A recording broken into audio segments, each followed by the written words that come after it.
এত চেষ্টা করলেন, আওয়ামী লীগের লোকরাই বললেন এই যে একটা দামি নির্বাচন তারা করতে যাচ্ছে যেখানে জনগণের কোনো সমর্থন নেই, সেইখানে আওয়ামী লীগের লোকেরাই বললেন যারে সব যদি মন্ত্রী এমপির আত্মীয় স্বজন, মন্ত্রী এমপির শ্যালক, তার বউ, তার সন্তান, এরাই যদি উপজেলা নির্বাচনে দাঁড়ায় তাহলে আওয়ামী লীগের অন্য নেতারা কি করবে? এই জন্য আওয়ামী লীগের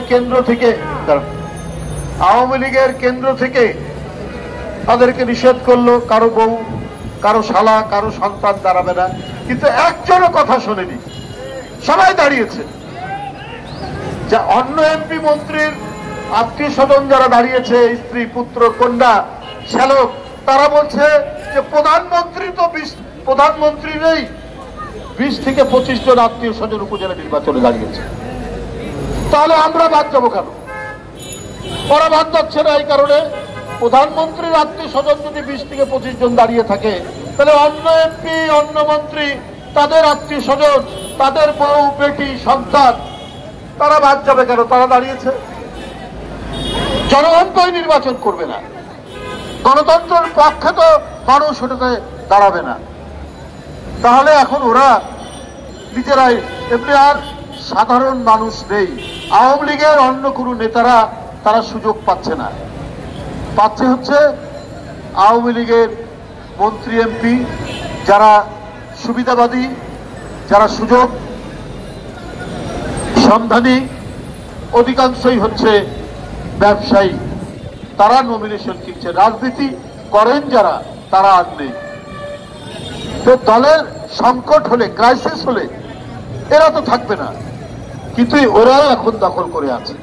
তো ওবায়দুল কাদের সাহেব, আপনার দল যে শূন্য টিনের বাক্স হয়ে গেছে ওইটা আগে ভরুন, আর তারপরে বিএনপির কথা বলুন। বিএনপি দুর্বল হয়েছে না সবল আছে এইটা তো টের পান প্রতি মুহূর্তে, যার কারণে আওয়ামী লীগকে দিয়ে মোকাবেলা করার সাহস নাই বিএনপি।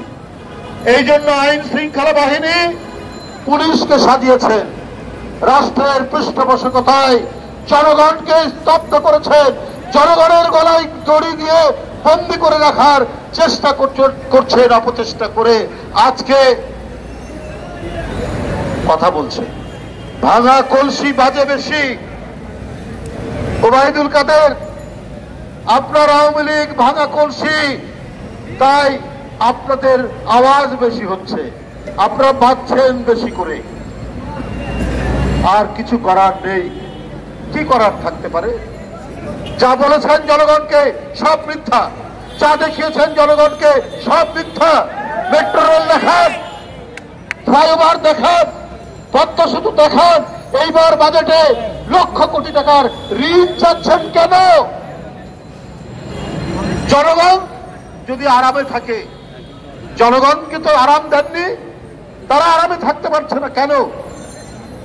আর জনগণকে শোষণ করে গলায় পা দিয়ে আপনি বিদ্যুতের দাম বাড়াচ্ছেন, বিদ্যুতের বিল, গ্যাসের বিল, পানির বিল। একজন আমাকে বলেছেন বাড়িতে ভাই একটা এসি চলে আর 2-3টা রুমে কয়েকটা ফ্যান, এই জন্য এইবার 35,000 টাকা বিল এসছে।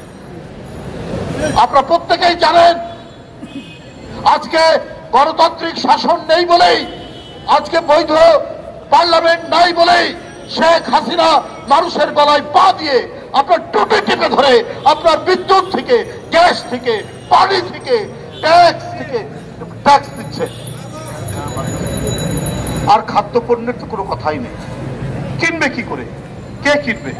আজকে উচ্চ মধ্যবিত্ত কোন ঠাসা, তারা মানুষের কাছে হাত পাততে পারে না,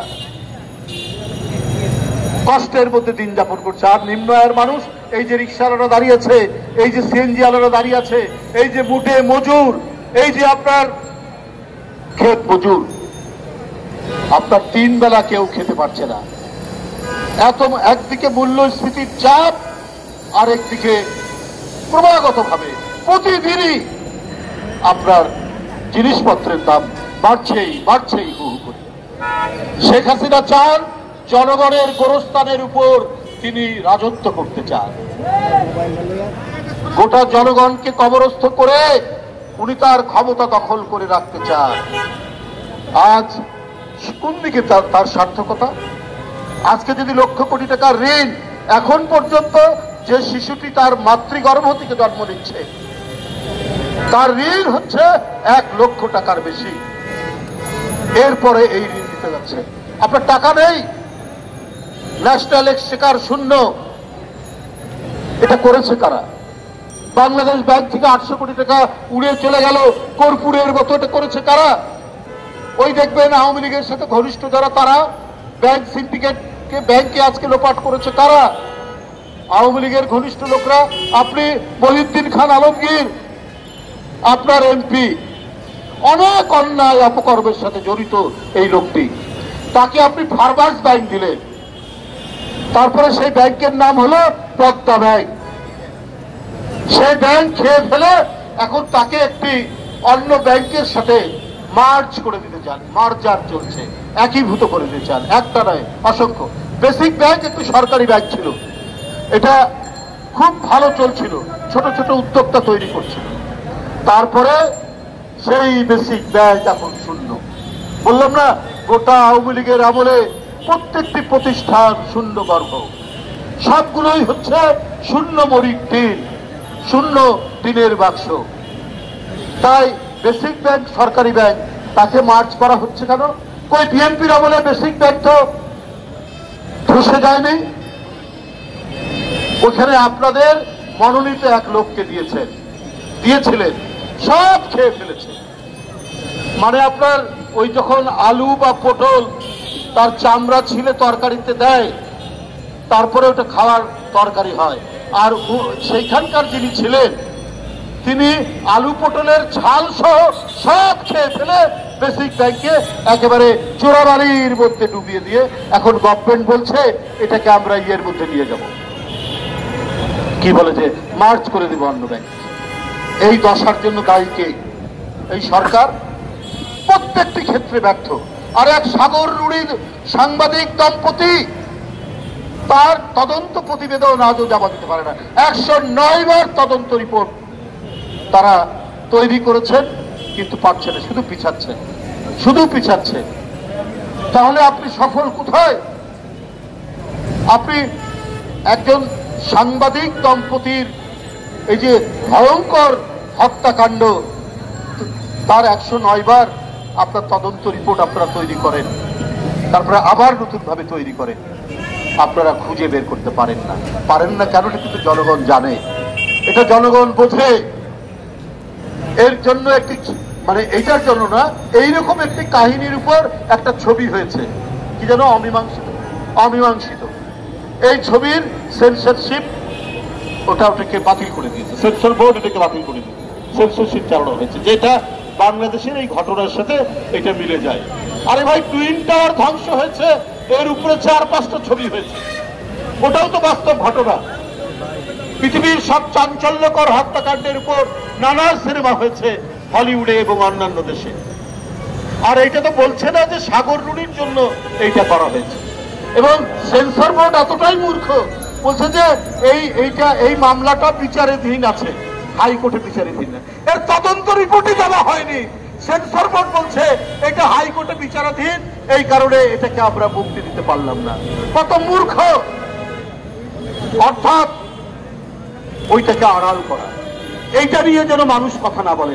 অর্থাৎ ওই হত্যাকাণ্ডের সাথে, ওই জঘন্য পৈশাচিক হত্যাকাণ্ডের সাথে রুই কাতলা জড়িত, এই জন্য ওই ক্ষমতাসীনরা ওইটা আড়াল করার চেষ্টা করছে। ওটাকে আড়াল করার প্রচেষ্টার মধ্যে দিয়ে তারা কি দেখাতে চাচ্ছেন? মানুষ বুঝছে যে এই সরকার প্রকৃতপক্ষেই একটা ব্যর্থ সরকার, একটা ষড়যন্ত্রকারী, দুর্বিসন্ধমূলক কাজ করার সরকার। এই সরকার এই দেশের মানুষকে স্বস্তি দিতে আসে। আর যে গণতন্ত্রের কথা বলে, সে যদি মরেও যায়, কবরেও থাকে, তার নামে মামলা হয়। সে যদি হজ করতে যায়, তার নামে মামলা হয়। সে যদি প্যারালাইসিসের রোগী হয়ে হাসপাতালে থাকে, তার নামে মামলা দেয় এই সরকারের বাহাদুর পুলিশ কর্মকর্তারা। বাহ, সাগর রুলের তদন্তই কমপ্লিট করতে পারেনি 109 বার। আর মিছিলের আওয়াজ শুনলে